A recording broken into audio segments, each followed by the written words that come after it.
Hello, welcome to my channel, Indy Likes Books. My name is Indy and I like books. And today we're going to be going through my March roundup.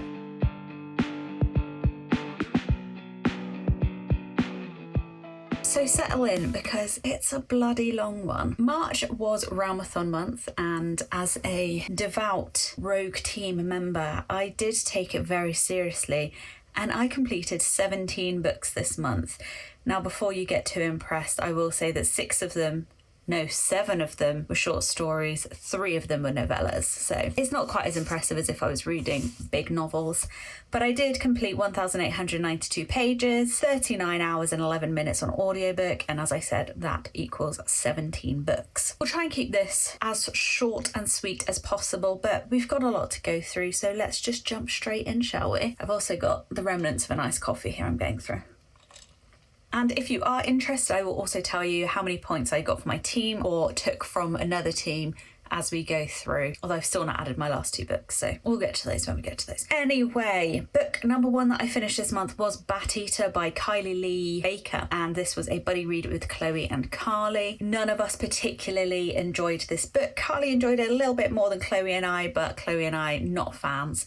I gave this 2.5 stars. If you've not heard about it, it's a horror book about an Asian woman, I think she's Chinese, living in New York City during the pandemic. So trigger warnings if you don't like pandemic type books. Her sister is murdered right at the beginning of the book. She's pushed in front of a train and the guy whispers Bat Eater at her whilst he does it. The main character then takes a job as a crime scene cleaner, and while she's cleaning these crime scenes, she realises that all of the victims are Asian and thinks the serial killer is around. Now, if that was just the story and it focused on trying to figure out who this serial killer was, I think it would have been a lot better.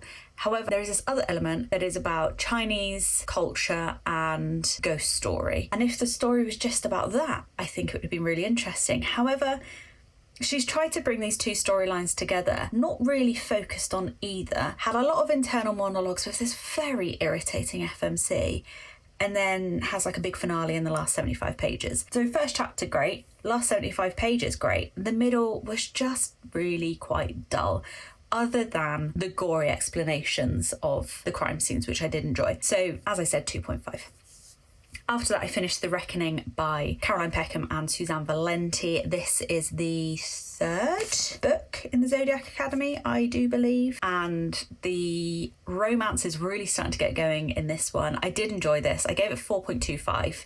So I think I actually gave it slightly more than the last book. However, with it being called The Reckoning, I thought the actual reckoning part would be a big part of the storyline. However, it's like 3 pages, which was weird. The actual reckoning itself was quite boring. However, there's trials before the reckoning. Those were quite good. And also the whole book is based around Hell Week. So again, very long book, very small space of time. It's like 7 days and it's 561 pages. Hell Week is kind of interesting. Basically, all the other students give the new students hell for a week. Just horrible little plots and plans just to make their week a bit shit. That was fine. It was a weird situation. I'm not quite sure why they were doing it. Maybe to make them prove that they were strong? I don't know. But it happened. Hell Week happened. There was the trials. I really liked the trials, actually. They were really interesting and I kind of wish more time was spent on them. And then you had the reckoning and then you had the after party and shit goes down. So I have noticed there is a bit of a theme with these books where you've got a 561 page book. Something really big happens in the last 50 to 100 pages. And then the next book, you've got 500 pages of just like everyday school life and then something really big happens again. That's kind of annoying. And I am concerned when I get to the books at like 800 pages that it's going to be doing the same thing. I do like the everyday life. Obviously, I wouldn't have given it 4.25 if I didn't, but it might get boring. However, I'm now moving on to The Ruthless Boys of the Zodiac, which is 5 books. So I won't actually be going back to Zodiac Academy until I've read these 5 books. That's the way I've been told. I then finished Knife by Yo Nesbo. This is book 12 in the Harry Hula series. I talk about the Harry Hula series a lot. The TV series has just come out called Yo Nesbo's Detective Hula on Netflix. I highly recommend it. I watched it over a couple of days. It's very good, a very accurate reproduction of the 5th book in the series. Obviously 4 books have been missed out, but it doesn't hinder the storyline at all. Highly recommend if you don't want to commit to a now 15 book series, because he's just announced another book coming out in September, I think. Anyway, back to the books. The last 2 books I've given 5 stars. this one was a slight disappointment compared to that.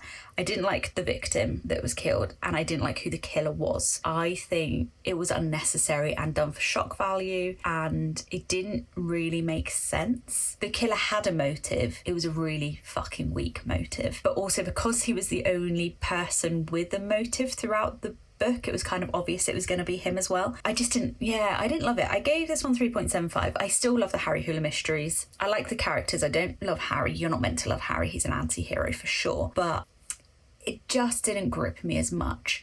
There was a really good twist at the end that I did like, how they kind of brought everything together and tied it up in a neat little bow. I thought that was quite clever. I think because I've read 11 books by Yo Nesbo now, I can pick up on his writing habits. And one of the things he loves to do is put in a red herring, which is fine. A lot of mysteries do that.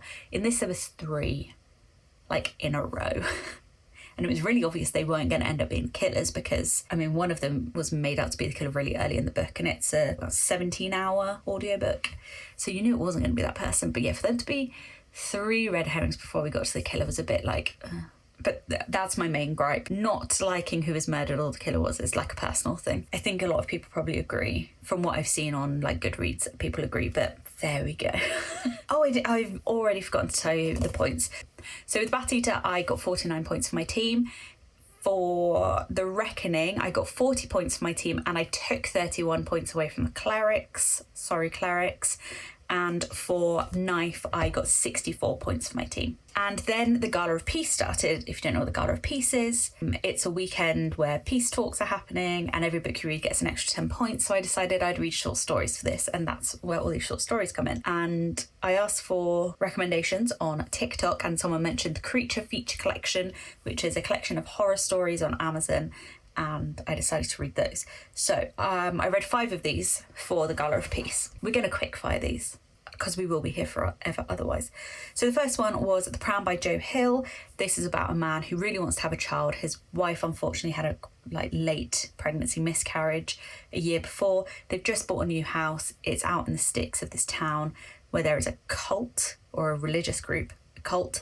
There's also a local shop, and the main character walks to the shop, does some shopping, but realises he can't get the stuff home, so the owner of the shop lends him a pram. And whilst he's walking his pram back home, he keeps thinking he can hear a baby. And that's all I'm going to say. Obviously, the cult's involved, though. I really enjoyed this one. I gave it a 4.25, and it got me 10 points for my team, and I took 20 points away from the majors on that one. Next up was Ankle Snatcher by Grady Hendrix. This one is taking the childhood fear of getting out of your bed and someone snatching your ankles from under the bed and turning it into an adult horror story. There's a guy, he brings a girl home, she gets snatched and dragged under the bed. Obviously, they think he is the murderer. The snatching horror-y part of the book, really good. But then a lot of it, considering I think it's only a 29-page book, a lot of it focuses on him going to trial, going to prison, which was boring. So I gave that 3.5, and that got me 28 points for my team. Then I read It Waits in the Woods by Josh Malerman. I gave this 3.5 as well. It was kind of boring again. I think this was 59 pages. It had the best creature in it. So there's a creature in the woods. He kidnaps people when they come into the woods, and he steals their faces because he thinks that they've stolen his face. Cool creature. Girl is taken. 3 years later, her sister wants to go and find this creature to see if he's real. A lot of the story is just this girl walking through the woods and talking about the fact that she used to be a filmmaker and she's not felt the desire to make any films since her sister was snatched, but now she wants to make films. And it's just that kind of over and over again until she finds the creature. And then it gets interesting.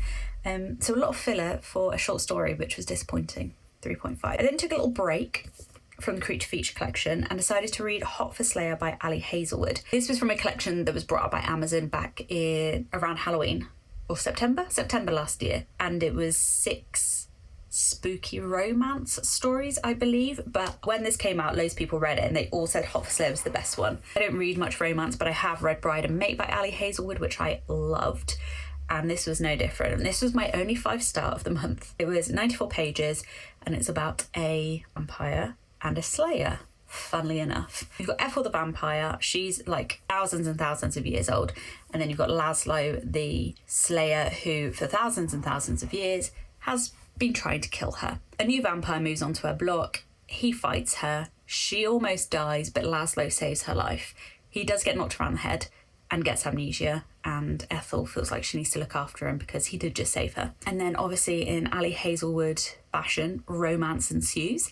There's a little bit of spice in this, but not enough that it takes over the whole story. Like, you don't want to, some people do, but I don't like a story that's just spice. So there's one like big spicy scene. There's a nice twist at the end. The characters are interesting. It's just a good vampire romance, and I loved it. I enjoyed every second of reading it. No point was I bored. It was just very, very good. So 5 stars. Then I went back to the Creature Feature collection because we're still on the weekend, the gala weekend. And I read In Bloom by Paul Tremblay. This was my first Paul Tremblay. I can't say I want to read any others of his. I gave it 1.5 stars. It was so boring. It was about blooming algae. And there's this woman, she's investigating it, and she goes and interviews this guy. He tells her a story of when the algae bloomed when he was a kid and it turned into some like blob monster. But before he talks about the monster, he is just whinging about the fact that his dad made him play cricket, and there's just a lot about his dad making him play cricket, which isn't horrifying. I suppose cricket is quite boring. Not cricket, baseball. Sorry, American baseball. I mean, baseball is quite boring, so maybe that was where the horror element was, but it was dull. It was really pointless as well. It could have just been this guy's story of when he was a kid. I don't understand why they brought in all of this random crap with the interview and stuff. Just dull. So 1.5. I then moved on to Best of Luck by Jason Mott. This was my favourite of the Creature Feature collection. I gave it 4.5 stars. It starts off really interesting. A guy is being held at gunpoint by his best friend. One of them has lots of luck, one of them has no luck whatsoever. There's a creature involved. Somehow it all comes to fruition within the story. It was just really clever, really interesting. Definitely want to read more by Jason Mott. And again, I've forgotten to tell you what the points were. So It Waits in the Woods, I got 31 points for my team. Hot for Slayer, I got 10 points for my team and took 23 points away from Paladins. In Bloom got me 30 points for my team, which is pretty good actually. And then Best of Luck got me 10 points for the team and took away 27 points from the Mages. So that's the Gala of Peace done. I've completed 6 books. I was happy with that. The next morning, for completionist reasons, I decided to read Big Bad by Chandler Baker, which is the last one in the collection. As you probably tell from the title, it is a werewolf story. Unfortunately, because of the title and the cover, the twist of her being a werewolf in the book is ruined by the title. I think it would have been a lot more interesting if they'd have titled it something different. But it's about a family where the mother is a werewolf and how that affects the family, basically. A hunter turns up, the husband needs to decide what to do, whether he's going to protect his wife, the werewolf, or help the hunter. There's 2 little girls as well, and you get a lot of different point of views. You get the point of views from the children as well as the husband, which is quite interesting. The little girls are very annoying though, but I gave this 3.75. I didn't love it, but I thought it deserved more than Ankle Snatcher and It Waits in the Woods. And that was the Creature Features over, and I'd love to say that my reading got better. Unfortunately, it did not. So I then finished When We Were Monsters by Jennifer Niven, and I gave this 2 stars. This was the second last book of the month. Dire. Oh my god, this book was painful. I do have the paperback, however I did not read the paperback, I listened to the audiobook. This story is about a bunch of pretentious kids who want to be authors, who have been chosen to go to like a 2-week elite January term training thing with the author / Oscar winning director, script writer, pretentious woman. So it's just a lot of pretentious people in a small place.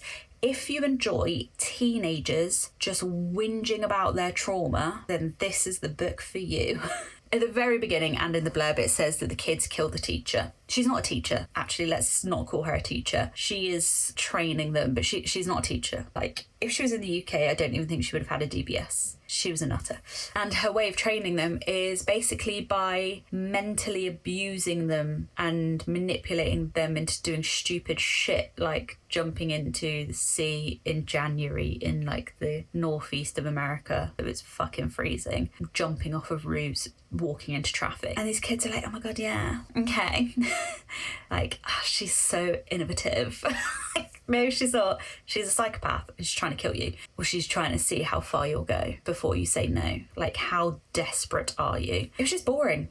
For some reason I kept reading it. At first I thought it might get interesting, and I was thinking about it quite a lot when I wasn't reading it, and I was like, oh, I want to go back to that. But about 100 pages in, I was like, no, this is just the same shit over and over again. And these characters, every last one of them is utterly insufferable. And it sounds like it would be like a mystery. It's advertised as a mystery, but like the mystery bit only happens at the very end. The rest of it is literally them just whinging and being pretentious, irritating little turds.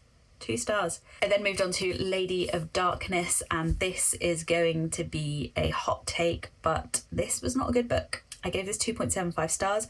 This was a buddy read, my friend Catherine. I think she gave it 3 stars. I really wanted a fae book that I could get my teeth into and really enjoy, and this unfortunately was not it. This book follows Scarlet, who is supposedly a really badass assassin with her 2 sisters. Like, if these sisters are set on you, you know you're gonna die a horrible way because they are badass and strong. Tell me why then they keep getting kidnapped and taken hostage and taken advantage of, and she can't find any way to escape, despite the fact that she's a badass assassin killer. Something very traumatic happened to her a year before this is set. You do find out about it, but a lot of the book is trying to keep you engaged with mysteries. However, that means most of the book you're confused about what the fuck is going on because nothing is explained. The world building is non-existent until like the last 50 pages. It's just utter confusion the whole way through, and the main character is so irritating. She acts like a little brat half the time. There's this whole thing where she's accusing the male main character, who is a fae, of lying to her. And like, she goes on and on about how he's lied to her. But he did actually try and talk to her about stuff quite a few times. And every time he tried to bring it up, she's like, I don't want to know. I don't want to talk about it. And then when she finally finds out, suddenly he's the bad guy for not telling her. Bitch, he tried to tell you and you just kept telling him not to. With that said, the world is quite interesting. The side characters are interesting. You've got fae, vampires, and shifters. We haven't met any shifters yet, but you've got the others in here. And I do kind of want to see what happens. However, the more I think about this book, the more annoyed I get. I thought, okay, it's annoying whilst reading it, but the ending will make me want to read more. I read the ending and I was like, no, I'm still annoyed. I'm still very annoyed. I was like, maybe reading the blurb in the next one will make me read it. No, even that's annoyed me. It's all about her trying to get revenge on the bloke who lied to her. He didn't lie. He tried to tell you. You literally told him to shut up. Like, Yeah, I don't really know what else to say. The world, I think, is going to be interesting, but whether I can deal with her more, I don't know.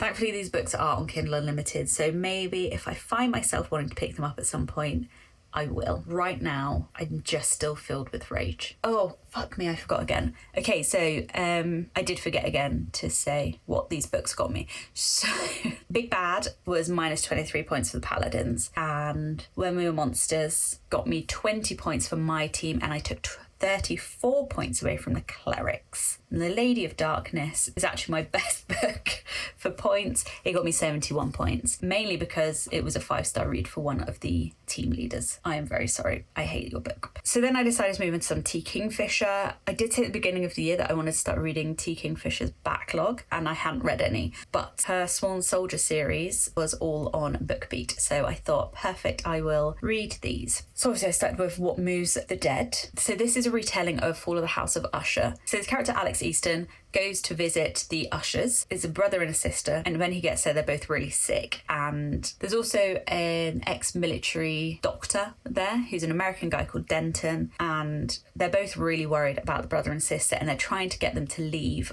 the House of Usher, but they won't leave because the sister's so sick and they think she's going to die. There's also a mycologist there who's English. I can't remember her name. And she's researching around the House of Usher, like the land around there, because there's really interesting mushrooms. Hint, hint, what might be causing the Ushers to be sick? Who knows? I really enjoyed this. I gave it 4.25 stars. I love T. Kingfisher's writing style.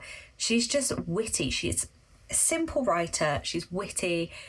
She's really good at creepy horrors, like not scared shitless horrors, just really creepy, uncomfortable horrors, and that is what this is. She does it beautifully. The only issue was the narrator was abysmal. So the mycologist woman, she's introduced at the beginning of the book as being British, but not from the cities.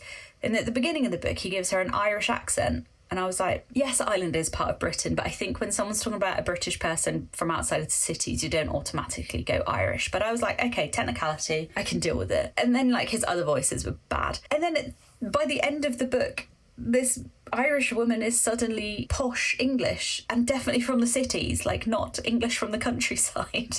And I was like, it's a 4.5 hour audiobook. How have you managed to get the voice that wrong? And then there's the one of the servants in the house. At the beginning of the book, he's this like decrepit old man voice. And then by the end, he's like a young man voice. And then like a few minutes later, he's suddenly this like Bristolian. I'm like, literally pages, and you've changed this accent completely. Awful narrator. Hated it. Wish I'd bought the book, but I was committed by that point, and thankfully I didn't let it ruin the book for me. I then went on to read Fall of the House of Usher, which I technically finished before What Moves the Dead. I kind of read it in the middle of reading What Moves the Dead, because make that make sense, but I just read it at work because I had it on the screen on my computer. I don't really read many classics, and I was just interested to see how it compared. And it was really interesting seeing how she did take scenes from the Fall of the House of Usher, and like directly put them into What Moves the Dead, but just give them a twist and change the language slightly and make it her own. I found it really interesting, like the comparison, and I did really enjoy Fall of the House of Usher. I watched the TV series. It's completely different to the TV series. It's like a 36-page book, I think, but it's making me want to read more Poe. I think I might get the whole short story collection and read it. And it was really interesting to read them side by side, and I gave it 4.25 again. It was easy to read. It was creepy. I enjoyed it. And then I finished What Feasts at Night, which is the second Sworn Soldier book. And then in this one, we're back in Galatia. We've got Alex Easton again. His squire, I can't think of what the term was for him, who I did forget to mention is actually in the first one as well. He comes in partway through, and he's dating the mycologist at this point. I say dating in like old school turn of the century terms as well. He's courting her, and she comes to visit them at the country house that Easton was left in his parents' will. When they arrive, the caretaker has disappeared, and it turns out he died, and he died under weird circumstances.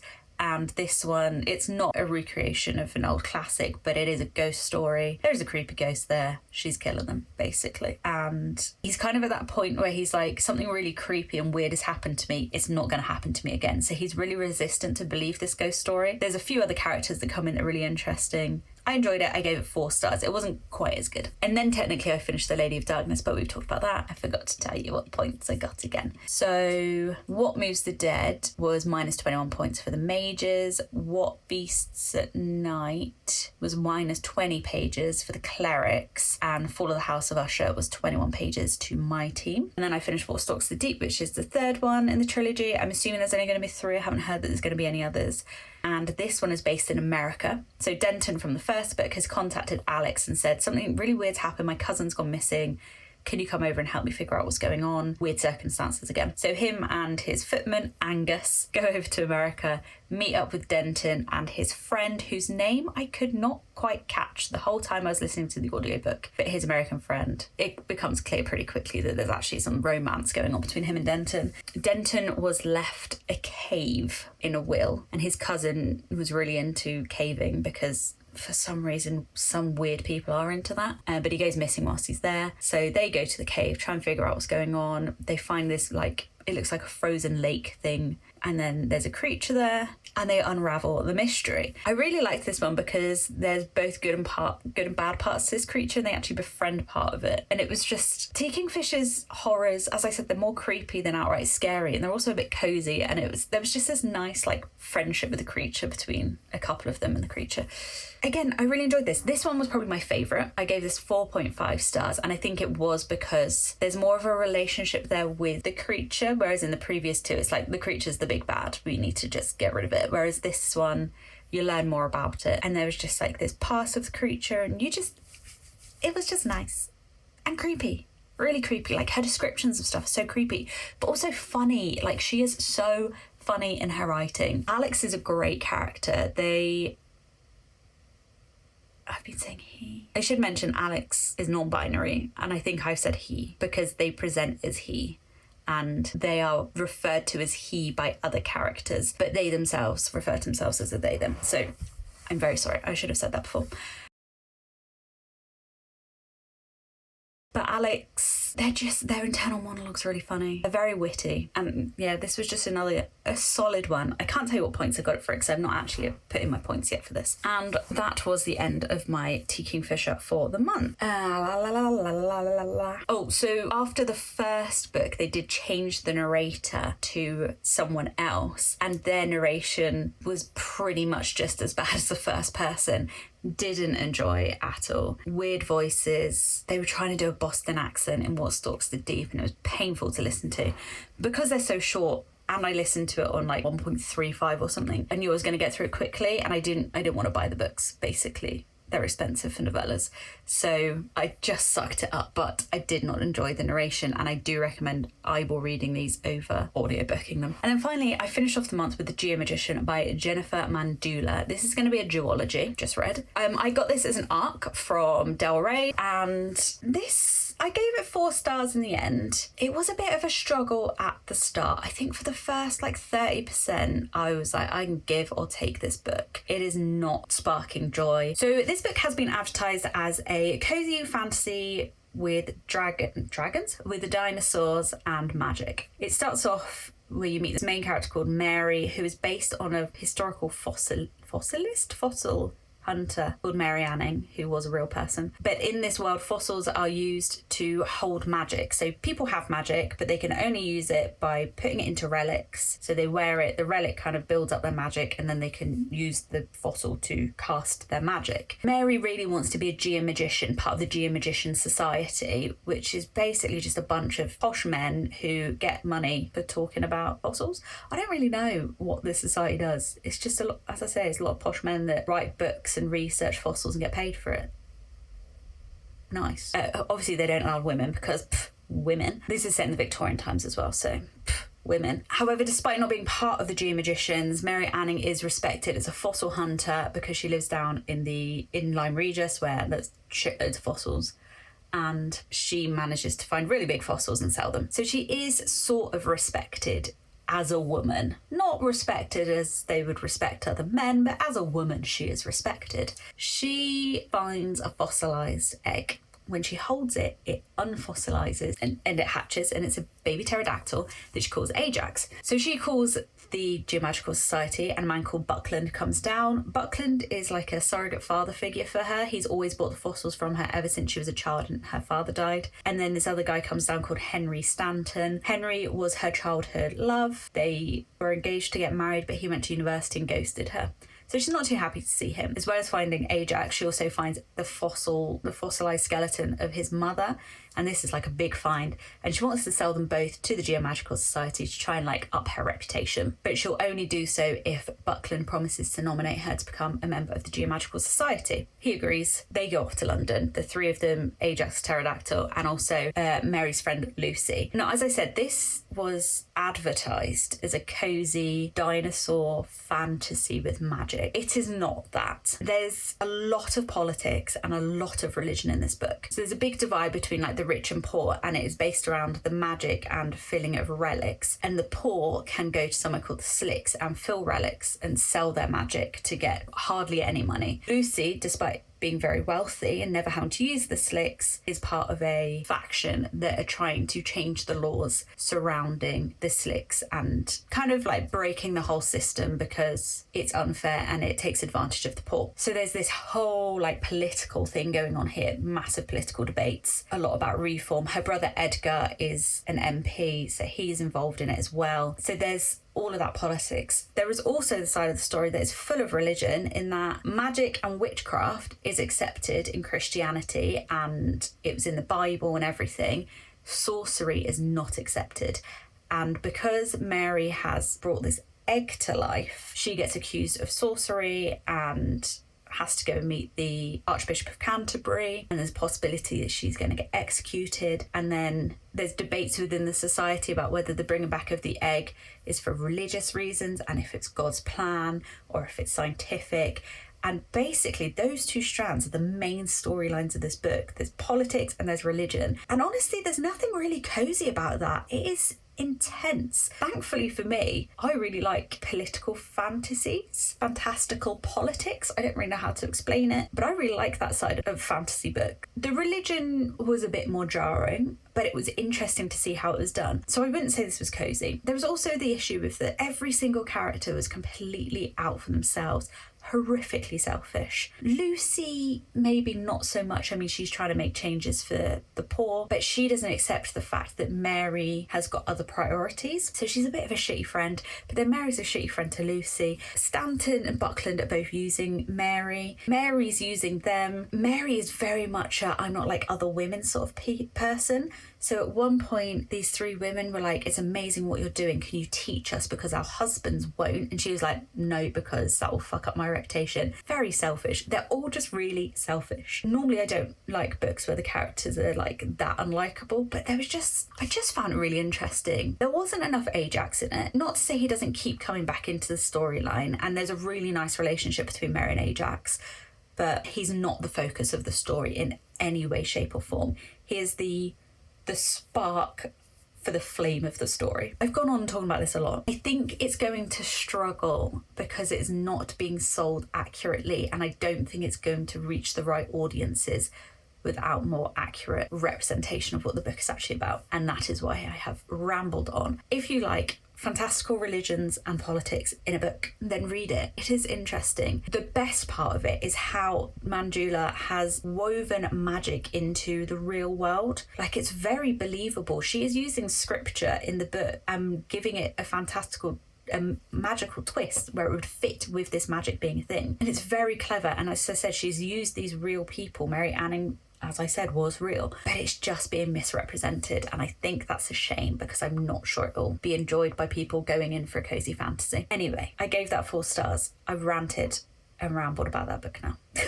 But that was my March. Hot Slayer was my highest rated book. As a short story, do I count it as my book of the month? I'm not sure. I do think maybe The Geomagician was my favourite book of the month, even though it wasn't the highest rated by any means. It was just fascinating. Did cry a little bit at the end. There is like another thing that happens at the end, like a mystery element and a big twist at the end as well, I should say, that was fun. Anyway, I've gone on far too long. That was my March. Let me know what your favourite book of the month was, and please give this video a like if you enjoyed my ramblings and rantings, and hit subscribe if you'd like to hear more about my reading. I am doing a big haul and unhaul this month, so join me for that, which will be my next video, I do believe, and I will see you next time. Bye!